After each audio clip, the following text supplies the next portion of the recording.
Welcome everyone to week 10 of EPM 4355, ISO 14001 standards, the environmental management systems class. This is our last week of class, and this week we're going to talk about improvement. As we can see, we've moved all the way through our Plan, Do, Check, Act structure for the 14001 standard. And we've looked at the context of the organization, the scope of the EMS, internal and external issues, needs and expectations of interested parties, and we looked at leadership, what leadership plans to do, how they intend to structure their environmental management, support and operations, how they intend to make it reality, how they evaluate performance or in terms of what their structure is, and is it being implemented, and is it effective. So finally, we look at the very last element of change within the organization, which is improvement. Again, I want to remind you that the Plan, Do, Check, Act structure is a structure for change within an organization. And ISO clearly states that change is part of an EMS, and improvement is the direction of that change. So it's planned change based on how environmental aspects are being managed over time. And so we see that change is not something that just happens to an organization. When they commit to an EMS, change means improvement, and it means demonstrated improvement over time. So this week we're going to look at some improvement key definitions. The role of improvement. We'll review the 14001 improvement requirements, some formats for documenting improvement, and then we'll have some brief closing comments. So, what are some of the key definitions? Well, first of all, improvement means reduction in nonconformities. So we go back and we see that conformity is fulfillment of a requirement, and nonconformity is non-fulfillment of a requirement. As we spoke last week, requirements are related directly to shall statements within the standard. So there are two types of requirements in an EMS: those that are defined within the standard, and those that management defines for itself as part of its EMS planning efforts and policy development, that kind of thing. Corrective action is defined as an action to eliminate the cause of a nonconformity, and this is really interesting, to prevent recurrence. And ISO does take into account that there can be more than one cause for a nonconformity. So the effectiveness of any corrective action system can be measured by whether or not things keep happening. If you keep doing the same thing and the symptoms keep showing up, your corrective action system is not effective. It might be developed and implemented, but it's not getting at the causes necessary to prevent recurrence. Continual improvement is defined as a recurring activity to enhance performance. And so enhancing performance relates to the use of the EMS to enhance environmental performance consistent with the policy. Continual improvement, again, need not take place in all areas or without interruption. It can be brief, it can be kind of organic. A lot can happen at once. Maybe then nothing happens for a while, then something else happens. It can happen in different areas at different times. But it has to happen. There has to be a demonstration within an EMS that things are getting better, that the policy commitments are resulting in improved environmental performance, improved achievement of objectives, improved management of aspects, improved reduction of negative impacts, improved production of positive impacts. So improvement can take many forms. It can simply be corrective action that's implemented, prevents things from happening again. continual improvement, which is a trend of things getting better. As I said, it could be a breakthrough change, something that happens completely different, new technology perhaps, or a brand new process, innovation around products and services, and reorganization, as long as the reorganization results in increased effectiveness.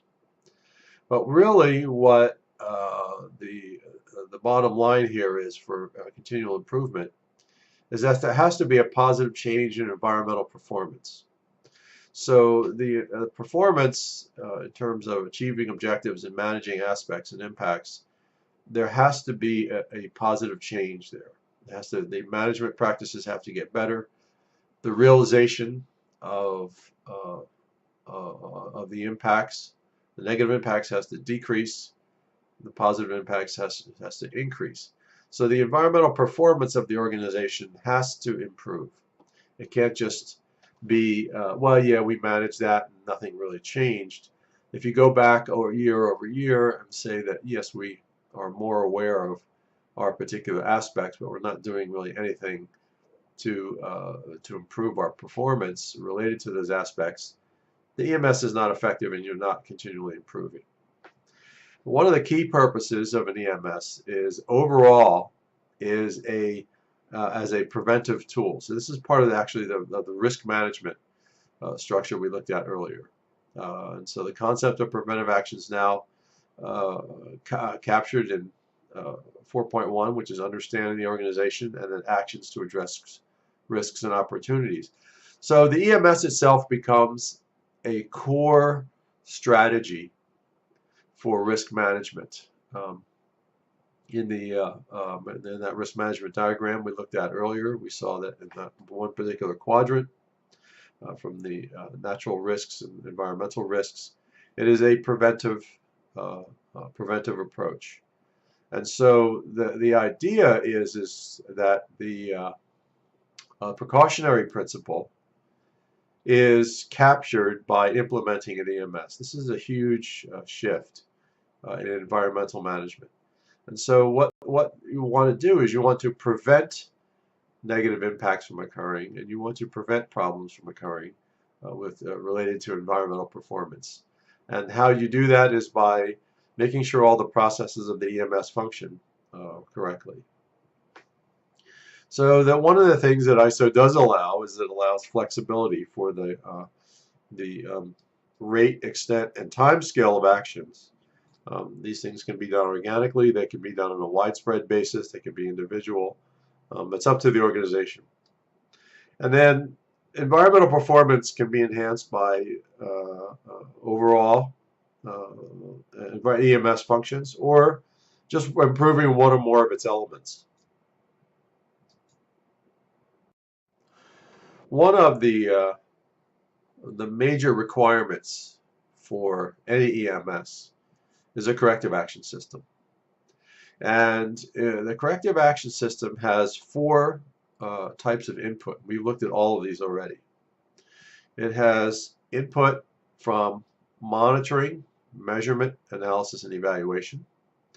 It has input from evaluation of compliance with the compliance obligations of the organization, input from internal audits, and input from management reviews. All of these data go into the corrective action system.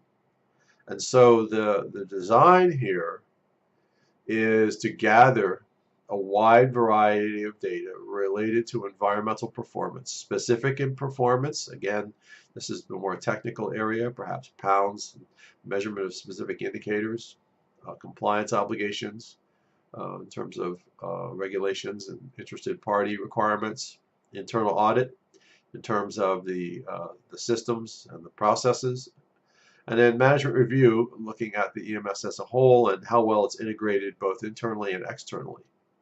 All of the issues identified go into this corrective action system, which is a very comprehensive approach to making things better for the organization. The corrective action system can address multiple facets of organizational activity, as I just said, and there are a couple of really important requirements for this particular system. The standard requires that the organization shall determine opportunities for improvement. Again, the way to do that is to have a corrective action system and implement necessary actions to achieve the intended outcomes of its environmental management system. And so the corrective action system, it deals with nonconformities. And the way in which it deals with them is by addressing your shall statements. First of all, it has to react, take action to control the nonconformity, take action to correct it, take action to deal with the consequences. This is important, including mitigating adverse environmental impacts. And many organizations forget this, or they don't include this in the budgeting for corrective actions. And then the second big one is to evaluate the need for action to eliminate the causes of the nonconformity in order that it does not recur or occur elsewhere. By reviewing it, determining the causes, and determining if similar nonconformities exist or could potentially occur. And so what you'll see here is a process that requires managers to look at the nonconformities and determine, are these things occurring on a regular basis? Have they occurred elsewhere, or similar nonconformities? Do we have other problems elsewhere? What really could prevent this from occurring again? And what's really going on? What really is the cause here? And so just correcting the system, like putting a label on a drum or something like that, doesn't mean that just correcting the symptom, like putting a label on a drum, doesn't mean that you've addressed the cause. The cause can be multiple factors, like a lack of training or ineffective training, or a lack of competent personnel, or that you ran out of labels because you didn't allocate enough for supplies, that kind of a thing.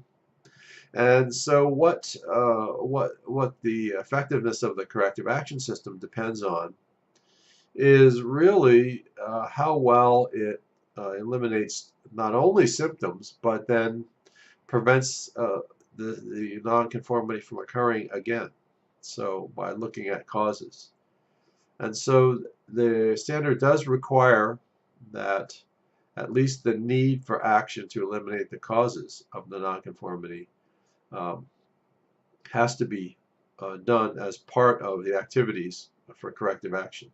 So the managers need to ask themselves, do we need to look at the cause of this here in terms of what are the multiple factors that may be affecting this particular nonconformity, and are these causes important enough that we should address them?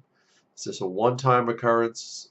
How often does it occur? Where do we see it? Where does it show up in the other parts of the organization? So when a nonconformity occurs, the organization shall, again, as we said before, implement any action needed. What the important thing is, review the effectiveness of any corrective action taken. And effectiveness is defined in terms of did it really address the cause to prevent it from recurring, or did it just address the symptom? And it make changes to the EMS if necessary. This is where we get into both root causes as well as the significance of the actions taken, because corrective actions shall be appropriate to the significance of the effects on the nonconformities encountered, including the environmental impacts. So the point here is that if we have an aspect with a major environmental impact and it's really causing problems outside of the organization and inside the organization, we're gonna want to see a corrective action that has significant resources dedicated to it. Something perhaps small as we ran out of drum labels or something like that. Maybe all we need to do is allocate another couple $100 for office supplies, so we make sure that we buy enough drum labels that everything is labeled, that kind of a thing. But if we've got a machine that is all of a sudden spewing out methyl ethyl death, and it's a huge impact in the local community and huge impact on employees, then we're going to expect to see major resources dedicated to eliminating that particular aspect and that particular impact, um, because it's much more important than perhaps just putting a label on something. And again, for as far as the corrective action system, we want to see documented information as records on what the nonconformity was, what actions we took, and what the results were of those actions. So the second part of improvement is trends. This is what we call in the research world longitudinal analysis, or analysis over time. So what we want to see here is continual improvement of the suitability, adequacy, and effectiveness. We defined those terms last week, and again we'll define them this week. Suitability is how the environmental management system fits the organization. It's operations, culture, business systems. Is it highly technical? Is it hard to run? This is where we deal with the issue of integration into other business systems. Is it fully integrated? Is it just a tool set for middle management? Is it something that is really part of the core business, or is it just an add-on? Adequacy is, again, two parts. Does it meet the standard requirements, and is it implemented appropriately? Is it really adequate for the needs of 14001 certification? And is it adequate in terms of doing what it says it's supposed to do? Does it really take that policy and implement it throughout the organization? Is it out pictured in procedures? Are the procedures being followed? Not only do we have records to evidence that our policy is deployed completely throughout the organization. And finally, effectiveness is whether or not the EMS is achieving the desired results, including specific environmental performance, both within the organization and without. And so what we expect to see is that the managers are going to be addressing, this is done again in the management review, is looking at improving how the EMS fits within the core business. So is it really fitting and being integrated into how the organization operates? Is it adequate at meeting both the requirements of the standard and the requirements of implementation? Are we following the procedures, and are we getting out of those procedures the records to show that we're doing it? And effectiveness is this thing really getting what we want in terms of environmental policy and actual environmental performance? I mean, are we still polluting the world, or are we reducing our impacts out there, or what's going on? Now, we looked at this form before. We saw that the top portion of the form could come from multiple sources. Could come from measuring, monitoring. It could from compliance assessments. Could come from internal audits. This could also actually come as a result of management reviews. So this is the corrective action identification. And then the second is, this is where we get into continual improvement. This is what actions we took, what the results were, and what the date. So these would be reviewed prior to any internal audits or any further management reviews. Someone would sit down and go through these and look at trends. This information would determine, or help the managers to determine, whether or not the EMS is still suitable, adequate, and effective. This is where sort of the rubber meets the road here. This is what we're doing to make things better. So it requires a bit of analysis on the part of the organization to figure out what's going on. Well, that's it for this this week. If you have any questions, ask them in the instructor office threads. Send me an email or leave me a voicemail. And this is the end of our class. I know you're working this week on your final projects. If you have any questions on that, let me know. Again, ask them in the instructor threads. But I'd like to congratulate you on completing the class. I hope you learned something this quarter. If you have any questions as you move on after the class, please feel free to contact me. And good luck with your future classes.